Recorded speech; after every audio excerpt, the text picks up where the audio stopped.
ST BC పిల్లలకు fee reimbursement ఎగ్గొట్టిండు.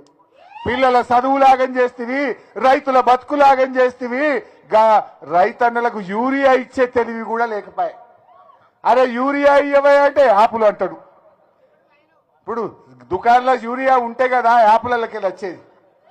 Urea ఇచ్చే తెలివి లేక యాపులని కొత్త కథ పెట్టిండు. కేసీఆర్ ఉండగా మీరు అడుగుతున్న మిమ్మల్ని, మా నిరంజన్ అన్న వ్యవసాయ మంత్రి ఉన్నప్పుడు మీ ఊళ్ళో ఆటో డ్రైవర్కి చెప్తే 4 సంచులు వేసుకురంటే వేసుకొచ్చి ఇంటికాడ వేసిందా లేదా? ఇప్పుడేంది భయ్, పొద్దుగాల పోయి లైన్లో లేవంటే పొద్దుకి ఒక్క సంచి దొరుకుతుంది. వాడు యాప్ అంటాడు, మ్యాప్ అంటాడు, ఏం తిప్పలు. ఈ ఓటీపీలు, పిన్నులు, తోకలు, ఈకలు,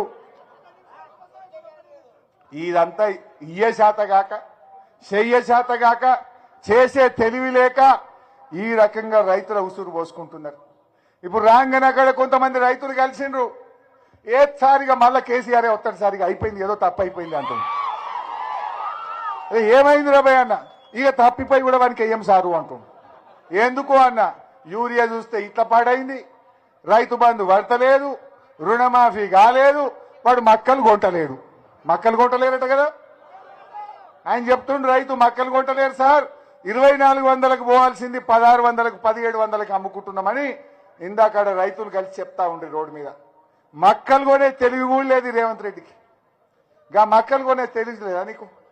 అరే కేసీఆర్ ఉండగా ఎంత మంచి కొన్నాం, మక్కలు కొన్నాం, కందులు కొన్నాం, శనగలు కొన్నాం, జొన్నలు కొన్నాం, వడ్లు కొన్నాం, పల్లికాయ కూడా కొన్నాం. ఒక ఇయర్ తెప్పలైతే మా నిరంజన్ అన్న పల్లికాయ కూడా కొనిపించిండు నాతో. అప్పుడు నేనే మార్కెటింగ్ మంత్రి ఉంటే. ఏది ఇబ్బంది అయింది? నువ్వు అసలు ఏది చక్కదనం ఉన్నది నీ మొక్కానికి ఏమన్నా అంటే ముంగట 4 పోలీసు జీపులు, వెనక 4 జీపులు పెట్టుకొని బయలుదేరుతుంది. పోలీసు వాళ్ళు లేకుండా రా ఒక్కసారి. అరే ఒక్కటన్నా నువ్వు ఇచ్చిన మాట నిలబెట్టుకున్నావా? ఏది నువ్వు చేసిన ఉద్దారకం?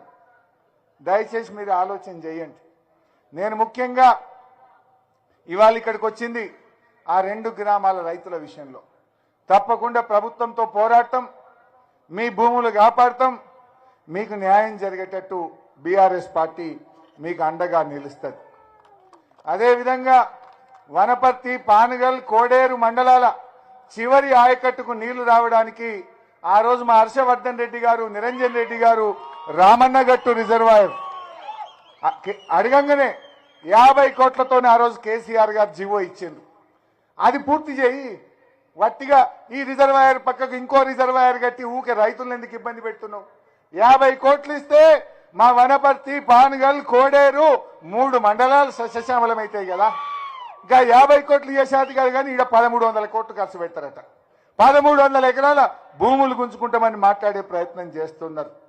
ఇవాళ ఈ జీవో మా నిరంజన్ అన్న, హర్షవర్ధన్ అన్న, మా తమ్ముడు పట్టుబట్టి కేసీఆర్ గారిని బతిన్లాడి ఇవాళ జీవో తెస్తే ఈ కాంగ్రెస్ ప్రభుత్వం ఇవాళ జీవోను రద్దు చేస్తుండ్రు. ఆ పనులు చేసేటువంటి పరిస్థితి లేదు. ఇవాళ రేవంత్ రెడ్డి ఏమనంటే కేసులు పెడుతున్నారు మన మీద. కేసులకు భయపడతారా మీరు?